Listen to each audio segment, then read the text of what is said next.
Shaitanir Rajim. Bismillahirrahmanirrahim. Donc pour commencer, je parlais de mon cheminement jusqu'au soufisme. Donc j'ai commencé par découvrir, après être revenu à l'islam, par découvrir le sunnisme, donc dans ses trois dimensions, la jurisprudence, la croyance et ihsan, l'excellence. Donc tout d'abord, ce que j'ai approfondi, entre guillemets, c'est la jurisprudence. J'ai choisi une école de fiqh, en l'occurrence l'école malikite. J'ai appris quelques bases dans la croyance acharite.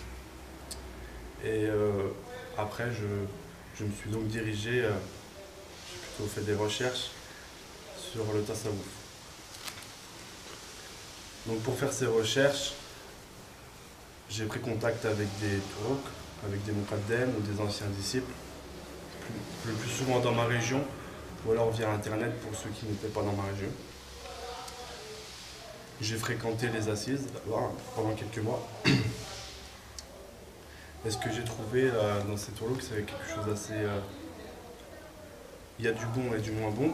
Le bon, c'est que j'ai vu des musulmans avec beaucoup d'amour, beaucoup de fraternité, beaucoup de zikr, de la science parfois. Et j'étais agréablement surpris à ce niveau-là, dans le sens où dans les mosquées, souvent, c'est de plus en plus absent. Seulement, je ne trouvais pas de personnes ayant atteint les hautes stations, comme on le voit dans les livres ou dans les biographies des awliya. Je posais des questions sur des choses telles que les mushahada ou le fath, tout ça. Et on me disait que c'était des choses qui étaient très loin, très très loin. Donc je me suis dit que c'est pas ça que je recherchais réellement. Ce que je recherchais réellement, c'était tout autre chose. C'était un shir éducateur, un shir de tarbiya, un shir qui connaissait Allah Azzawajal et qui avait l'autorisation d'éduquer.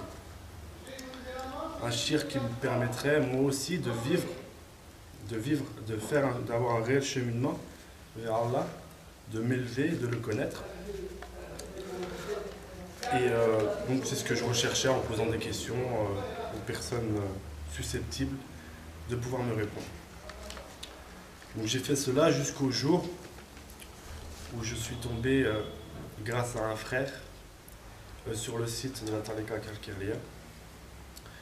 Donc j'ai regardé brièvement le site, le shir m'a interpellé et j'ai donc parlé avec le frère, j'ai échangé, je lui ai posé des questions concernant comment se faisait le cheminement ici, qu'est-ce qu'on pouvait m'apporter.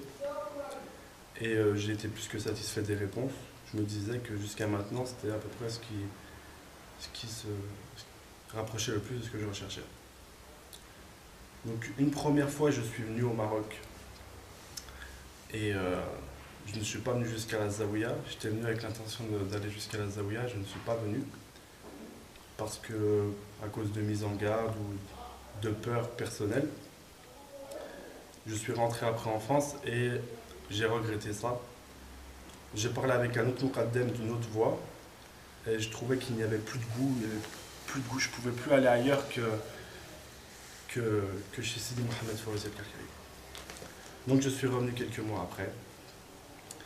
Et là j'ai trouvé plus que ce que je ne pouvais imaginer, plus que ce que je pouvais rechercher. On ne m'avait pas menti, bien au contraire, on n'avait pas tout dit sur les bonnes choses qu'il y avait ici.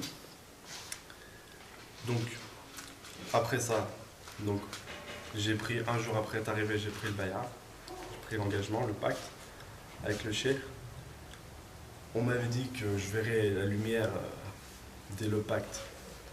Je croyais les disciples qui le disaient, mais j'étais un petit peu, on va dire, sceptique pour ma personne parce que je ne suis pas de nature à voir des choses, dans le sens où même les rêves que je fais après la consultation, etc., j'avais l'habitude de rien voir, donc je me disais que je verrais certainement rien, personnellement. Donc j'ai douté de moi, mais malgré ça, j'ai vu le Nour. Donc c'est un Nour qui nous accompagne tout au long du cheminement. C'est un Nour qui évolue avec les bonnes actions, qui augmente, qui diminue avec les mauvaises actions, quand on délaisse le dhikr. Donc, alhamdoulilah, tant qu'on suit l'enseignement du cheikh, on en profite. Donc ce shir qui donne le nour à notre époque, qui permet à des mourides, à des gens du commun, comme moi, comme tous les autres qui ont pris le bay'a ici, de se rapprocher d'Allah Azzawajal, de le connaître par lui, par les mushahadat et non par les livres, c'est une vraie bénédiction. Et j'espère que beaucoup de personnes pourront profiter de ce cheikh avant qu'il ne disparaisse, que beaucoup auront l'occasion de le rencontrer, de suivre son enseignement